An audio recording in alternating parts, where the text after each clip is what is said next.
For the delay, I introduce Dr. Rajan Sankaran.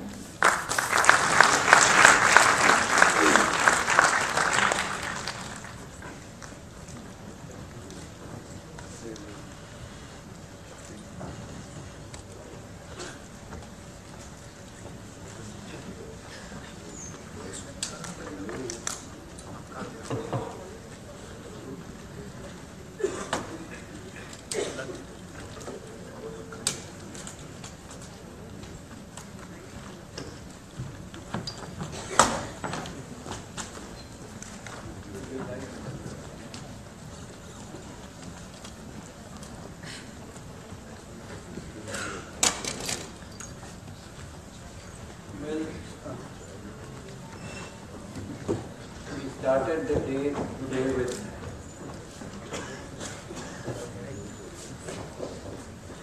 lamp lighting, and we invited Dr. Katekari, Dr. Bhaskar Bhatt and Rajiv Bajaj to light the lamp. So I think that is a very important moment, because we begin the seminar with good energy.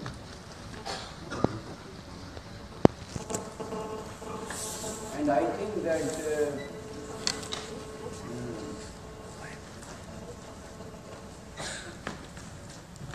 it's very important to start anything, to be in good energy.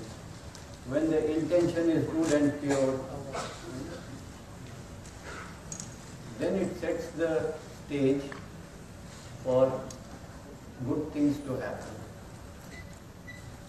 And definitely, when your intention is pure, you will also invite people with pure intention.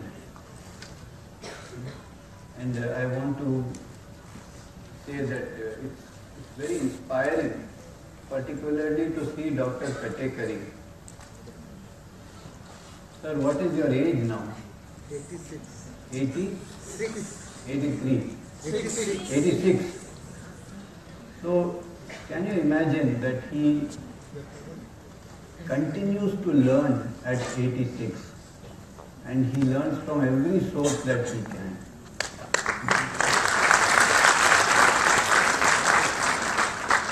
Sir, I am afraid you are going to outlive all of us. Well, once I heard a story. A young reporter went to George Bernard Shaw, and he said to Bernard Shaw, "Sir, I hope I have the pleasure of interviewing you again on your 100th birthday." And Bernard Shaw looked at him and said, "I think you will. You look healthy enough, young man."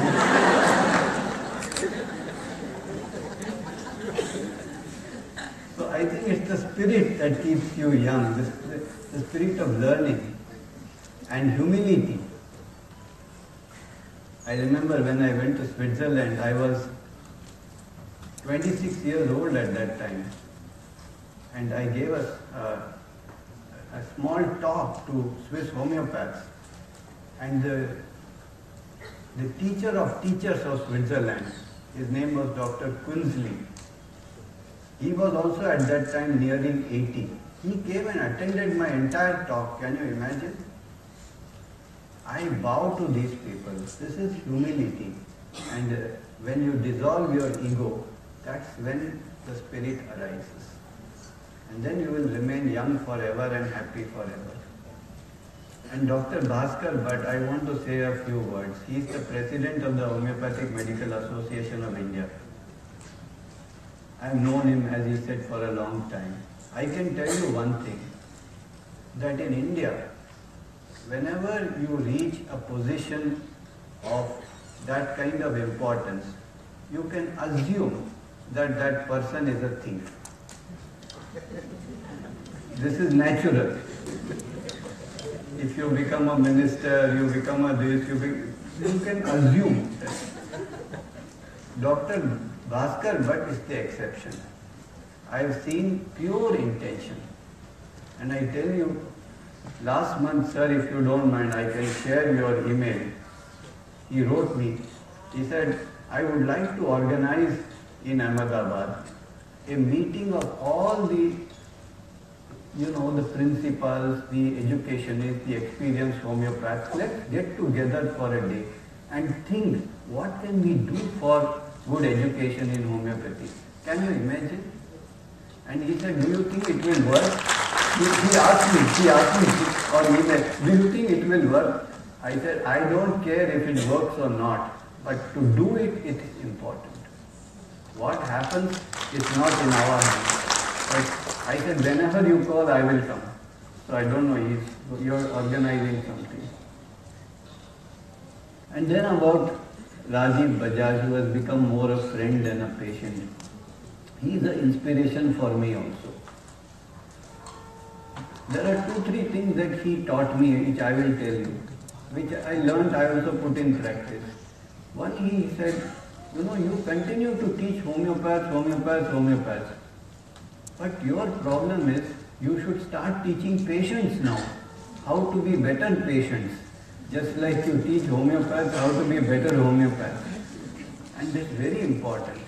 And he does that job for me with all the people he refers. So he refers and then he gives them lecture after lecture about homeopathy and makes sure that they follow up and tells them how important it is to report correctly, to observe very.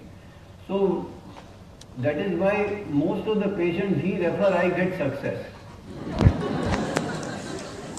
Statistically. All my other patients I fail. But whoever he refers, it is successful. Because he educates them. And I think the education of patient is very important. We have patient awareness seminars in Bombay every 2 months. We call our patients and teach them about homeopathy. And also now we have created a tablet, iPad or something like this, that every new case who comes to us has to listen for 15-20 minutes in the waiting room, a lecture on homeopathy, what it is, the principles, the case taking, the follow-up, how to follow up, why it is important, what is dream. 15-20 minutes, not more. Everybody has to listen before they walk in. Makes a lot of difference. So homeopathic practice is not simply about giving the remedy. It is a whole ethos around it that we need to learn. And that's how you will become successful as practitioners. There are many things involved in it, which I will tell you about as we go along. And very importantly, of course, is how you follow up the case. It's not the first prescription that is like make it or break it kind of story. You give the remedy, then you have to watch the response, then know what to do next. Keep your eye very carefully and also know when to introduce the patient to various other healing modalities such as yoga, meditation, diet, inner witnessing processes as well as meditation and spirituality. That is why in the APTI project that we are starting with the cooperation with Bajaj, we are putting all of these together and creating retreats where patients come and stay for 5 days and they undergo all of these different methodologies. So the art of follow-up is a very important one, and we should lay a lot of emphasis on this. And since Rajiv Bajaj is very good at this art of follow-up, he not only gives good follow-up but makes others also give good follow-up. So I have a special gift for you.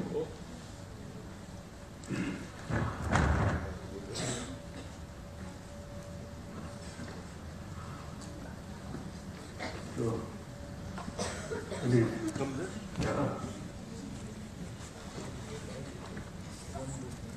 You get the first copy of my book.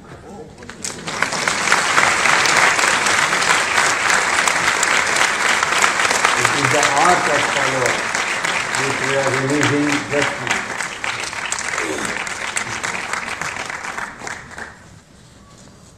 So the only problem is that you should not read the book and stop coming to me. So why do I need him to follow up? I'll open, I will see what to do, and then my practice is finished.